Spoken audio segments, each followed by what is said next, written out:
제16장. 아브람의 아내 사레는 출산하지 못하였고 그에게 한 여종이 있으니 애굽 사람이요 이름은 하갈이라. 사레가 아브람에게 이르되 여호와께서 내 출산을 허락하지 아니하셨으니 원하건대 내 여종에게 들어가라. 내가 혹 그로 말미암아 자녀를 얻을까 하노라. 아브람이 사레의 말을 들으니라.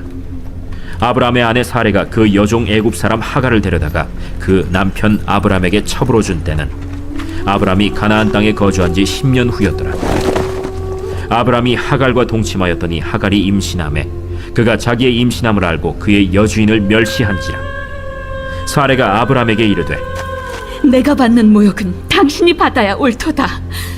내가 나의 여종을 당신의 품에 두었거늘 그가 자기의 임신함을 알고 나를 멸시하니 당신과 나 사이에 여호와께서 판단하시기를 원하노라. 당신의 여종은 당신의 수중에 있으니 당신의 눈에 좋을 대로 그에게 행하라. 하매 사레가 하갈을 학대하였더니 하갈이 사레 앞에서 도망하였더라. 여호와의 사자가 광야의 샘물 곁 곧 술길 샘 곁에서 그를 만나 이르되 사레의 여종 하갈아, 내가 어디서 왔으며 어디로 가느냐? 나는 내 여주인 사리를 피하여 도망하나이다. 내 여주인에게로 돌아가서 그 수하에 복종하라. 내가 내 씨를 크게 번성하여 그 수가 많아 셀 수 없게 하리라. 내가 임신하였은즉 아들을 낳으리니 그 이름을 이스마엘이라 하라. 이는 여호와께서 내 고통을 들으셨음이니라. 그가 사람 중에 들나귀같이 되리니 그의 손이 모든 사람을 치겠고 모든 사람의 손이 그를 칠지며 그가 모든 형제와 대항해서 살리라. 하갈이 자기에게 이르신 여호와의 이름을 나를 살피시는 하나님이라 하였으니 이는 내가 어떻게 여기서 나를 살피시는 하나님을 배웠는고. 이러므로 그 샘을 브엘라헤로이라 불렀으며 그것은 가데스와 베렛 사이에 있더라. 하갈이 아브람의 아들을 낳음에 아브람이 하갈이 낳은 그 아들을 이름하여 이스마엘이라 하였더라. 하갈이 아브람에게 이스마엘을 낳았을 때 아브람이 86세였더라. 오늘 말씀은 그 아브람이 이제 그 사라의 몸종 하갈을 통해서 이스마엘이라고 하는 후손을 낳는 이야기입니다. 근데 우리 이야기 통해서 의구심이 드는 게 있어요. 그건 하나 뭐냐면 하나님께서 아브라함에게 뭐라고 말씀하셨냐면은 사레를 통해서 자녀를 주겠다라고 약속을 하셨어요. 그런데 오늘은 그 하나님의 약속을 믿고 있던 아브라함이 사레가 강권한다고 해서 사레의 몸종 하갈을 통해서 자녀를 생산하는 것이 이게 마땅한 일인가? 혹시 아브라함도 내심 자기 자구책으로 그 아이를 하나 가졌으면 좋겠다라고 하는 마음을 갖고 있지는 않았는가? 이제 이런 생각을 하게 됩니다. 그죠? 하나님이 약속을 받았는데 아브라함도 이게 긴가민가 하는 생각에 자기 나름대로 이 아내와 같은 마음으로 자구책을 세운 건 아닌가. 그 사실 이 이스마엘이 누구의 조상이냐면은 이슬람의 조상입니다. 지금도 이슬람의 후손, 이스마엘의 후손 이슬람과 이삭의 후손 이스라엘이 지금도 싸우고 있어요. 그죠? 예, 막 보통 싸우는 게 아니야. 뭐 전쟁을 하고 피를 흘리는 전쟁을 하면서까지 싸우는 그러한 관계가 되었습니다. 그런 것을 보면서 이게 이 일이 오늘 일어나는 일이 올바른 것인가 그런 생각을 하게 되고, 또 하나는 이 하갈이 이스마엘이 임신했지 않습니까? 임신하니까 이 오늘 말씀에 보면 이제 사레가 아브라함에게 뭐라 하냐면 이제 멸시한다 그래. 하갈이 날 멸시한다. 임신하고 나서부터 몸종이. 근데 이게 멸시한다는 말의 히브리 원어는 뭐냐면 눈을 이렇게 깔아본다. 눈을 아래로. 근데 여러분 임신해 보셨죠? 배가 나오면 어떻게 돼요? 요거 다행이죠. 그러니까 근데 이게요, 모든 게 다 못마땅한 거예요. 한번 못마땅하면요, 다 못마땅한 거예요. 그죠? 사례가 질투심이 생겨요, 질투심. 그래가지고 이스마엘 아이를 낳을 때도 어떻게 했냐면, 그 하갈이 아이를 낳잖아요. 그런데 그 전에 마치 자기가 낳은 것처럼 사례가 먼저 누워서 이게 누워 있어. 그 위에 하갈이 위에 올라가서 애를 낳아가지고 낳단 말이죠. 그러니까 질투심이 생긴 거예요. 그러고 나니까 이게 늘 이제는 예전에 자기가 마음대로 부렸던 몸종인데 이제 아기를 낳고 또 아기를 돌봐야 되니까 아무래도 예전 같진 않죠. 그러니까 그런 것들로 인해서 이 사례가 이제 하갈을 괴롭히고 쫓아내는 이야기가 나오죠. 그런데 또 아브라함은 또 사례가 이거 하갈 이스마엘 쫓아내야겠다라고 했는데 또 어떻게 해요? 또 그러라고 그래요. 이거는 남자로서는 좀 그죠? 어떻게 저렇게 무책임할 수 있을까? 자기 아이를 낳은 여인과 아이인데 그냥 내보내 버린단 말이죠. 이렇게 무책임하게 살아도 되는가? 그런 생각을 하게 됩니다. 또 하나님께서는 아브라함한테는 또 관대하세요. 아브라함한테 이렇게 뭐라고 혼을 내지 않아요. 그죠? 예를 들자면 모세 있잖아요. 모세가 출애굽을 해가지고 광야 40년을 하면서 가나안 땅을 인도하는데 정작 모세는 가나안 땅에 들어가지 못했어요. 왜요? 이스라엘 백성들이 계속 원망불평하고 뭐가 없네 어쩌네 저쩌네 막 그러니까 아브라함도 순간 짜증이 났어. 그래서 이스라엘 백성들이 물이 없네 하면서 물 달라고 막 투덜투덜 거리니까는 모세가 뭐라 했냐면은 하나님께 기도하고 응답받아서 하나님께 반석을 한 번만 치라 그러면 물이 나올 것이라고 그랬는데 얼마나 화가 났는지 반석을 2번 치면서 뭐라 했냐면 내가 물을 내려 그랬어요. 화를 냈어요. 화를. 내가 물을 내려? 내가 물 내는 사람이냐? 막 그런 거죠. 그랬더니 하나님께서 모세에게 뭐라 했어요? 너는 화를 냈기 때문에 가나안 땅에 들어가지 못한다. 그래서 모세는 화난 거 한 번 때문에 가나안 땅에 못 들어갔어요. 근데 그거에 비하면 이거 아브라함은 너무 무책임하지 않습니까? 그죠? 하나님께서 분명히 사례의 몸을 통해서 신앙의 적자를 주시겠다고 말씀하셨음에도 불구하고 사례가 강건한다고 해서 그것 따라서 후손을 낳고 또 사례가 그 여인이 나를 멸시한다고 하면서 하갈을 쫓아낼 때도 또 가만히 있고 그런 거 보면 아브라함의 잘못이 더 크지 않을까 모세보다. 그런데도 하나님은 늘 아브라함을 감싸고 사시는 거예요. 감싸고. 왜 그런 일이 있었을까? 아브라함의 믿음에 아주 독특한 신앙이 하나 있죠. 그게 뭐예요? 영광의 하나님을 바라보며.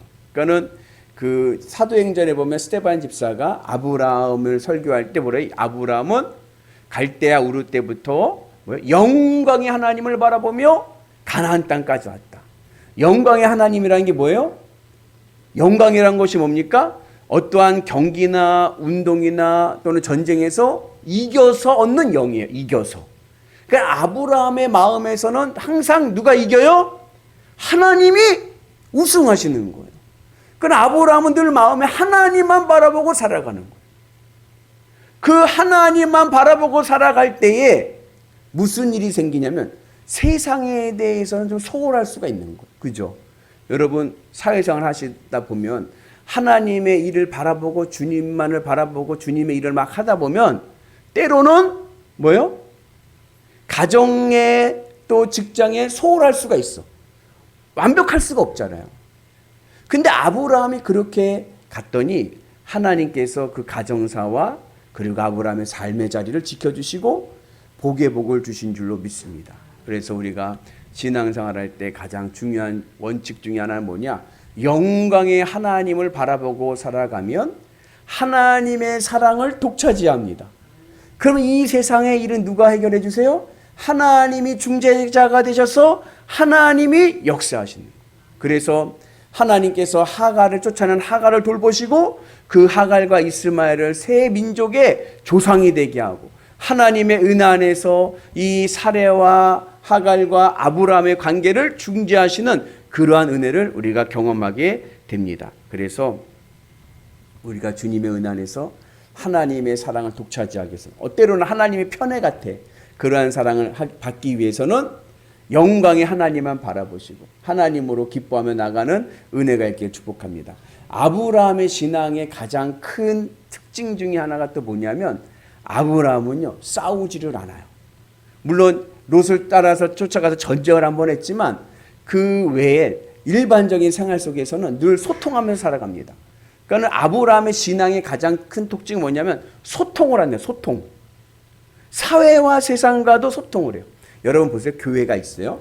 그러면 여러분 교회가 저 산속에 올라가서 우리만 잘 살아야겠다. 우리끼리만 해가지고 딱 철벽을 딱 치고 신앙촌처럼 살아가지고 세상과 격리돼서 살아야 될까요? 아니면 교회의 문을 열어서 세상을 향해서 복음의 은혜를 전하고 세상 사람들에게 소통의 창구가 되어야 될까요? 둘 다 맞아요. 둘 다 맞는데 아브라함의 신앙은 어떠한 신앙이냐면 소통하는 신앙이에요. 세상의 이치를 이해하고 그리고 그 이치 안에서 복음을 전하는 그러한 은혜를 누리기를 원합니다. 그러니까 세상의 빛과 소금이 되려고 하는 거예요. 우리가 떨어져 나와서 우리끼리 빛을 내는 게 아니라 어두운 세상에 내가 들어가서 그 세상의 빛을 발해야 되는데 그러기 위해서는 내가 세상과 어떻게 해요? 소통을 해야 돼요. 오늘도 이 하갈을 통해서 몸종을 통해서 이스마엘을 낳잖아요. 그 당시에는 그게 하나의 또 법이었어요. 관습 법이었어요. 근데 그것에 대해서 아브라함은 관대해. 소통을 하면서 세상과 소통을 하면서 그러나 뭘 중심을 잃지 않아요? 영광의 하나님을 바라보면서 세상과 소통하며 살아가니까 그곳에 하나님의 은혜가 임하게 되더라는 거예요. 그래서 선교학에서 아브라함의 선교를 또 굉장히 중요시 여깁니다. 보세요. 여러분 아프리카에 그 선교를 하러 갔어요. 그 선교하러 가서 그 선교지에 복음을 전할 때 어떻게 전해야 될까요? 우리께 맞으니까 너네들 걸 다 버려. 그리고 우리 걸 따라해. 라고 해야 될까요? 아니면 그들의 삶을 존중해 주면서 그들과 같이 더불어서 소통하면서 복음을 전해야 될까요? 그 둘 다 맞는 얘기예요. 둘 다 맞는 얘기인데 아브라함의 선교로는 뭐냐면 그들과 소통하면서 예를 들자면은 아프리카 갔더니 사람들이 다 맨발로 뭐예요? 이거 뛰어다녀. 그 나는 운동화 신고 있어. 근데 그들과 같이 하려니까 나도 어떻게 해요? 신발을 벗고 맨발로 같이 뛰어다니면 같이 소통이 되잖아. 그죠? 그 정도는 할 수 있겠죠. 근데 또 그게 다 맞는 건 아니야. 또 만약 예를 들어서 원주민들 다 발가벗고 다녀. 그럼 나는 어떻게 해? 내가 그들과 소통하기 위해서 발가벗어야 될까요? 물론 그게 다 맞고 틀리고는 관점에 따라 달라요. 상황에 따라 다른데 아브라함은 마음이 넓어요. 늘 누구를 만나든지 소통하는 은혜가 있어요. 그래서 우리가 복음을 전할 때 세상을 전할 때 우리가 다 열어줄 수는 없어요. 그러나 그들의 마음을 이해해주고 그들과 동질감을 유지하고 나갈 때 우리가 복음의 문이 열릴 줄로 믿습니다. 그리고 아브라함은 이렇게 세상적인 일에 그렇게 막 이렇게 신경 쓰질 않아요. 어찌 보면은 좀 이런들 어떠하리 저런들 어떠하리 하나님을 내 마음에서 빼앗아가는 일만 아니면 그냥 다 관대해요. 우리가 신앙생활 때 세상 사람들하고 살아가면서 우리가 빛과 소금의 역할을 감당하려면 세상과 좀 소통도 해야 되고 내 믿음, 하나님을 기쁘시게 하는 내 삶에 영향을 끼치지 않는다면 내 마음에서 하나님이 영광의 하나님이 되는 것을 방해하지만 않는다면 그들과 소통하고 그들에게 배려해주고 그들을 돌봐주고 그들을 섬기는 것도 선교의 굉장히 중요한 은혜가 될 줄로 믿습니다. 그래서 우리가 그 은혜로 꼭 그냥 이게 네 거냐 내 거냐 뭐 법으로만 하지 마시고 사랑과 그죠? 돌봄으로 은혜가 있기를 축복합니다. 그 예전에 CTS 방송에서 어느 장로님 부부가 방송에 나와서 이제 이야기를 하는 거예요. 근데 내용은 이제 이 부부는 굉장히 모범적인 부부. 부부싸움을 한 번도 안 했대요. 야, 그런 집도 있어. 부부싸움을 한 번도 안 한 집. 그래가지고 나와서 어떻게 부부싸움을 한 번도 안 하고 이렇게 3, 40년을 오래 같이 살 수 있었습니까? 했어요. 그랬더니 이제 장로님이 이제 하신 말씀이 부인은 권사님인데, 우리는 영역이 다릅니다. 그래요. 그래서 자기가 맡은 영역은 그냥 거기다 정권을 다 줘버리는 거예요. 그 사람한테.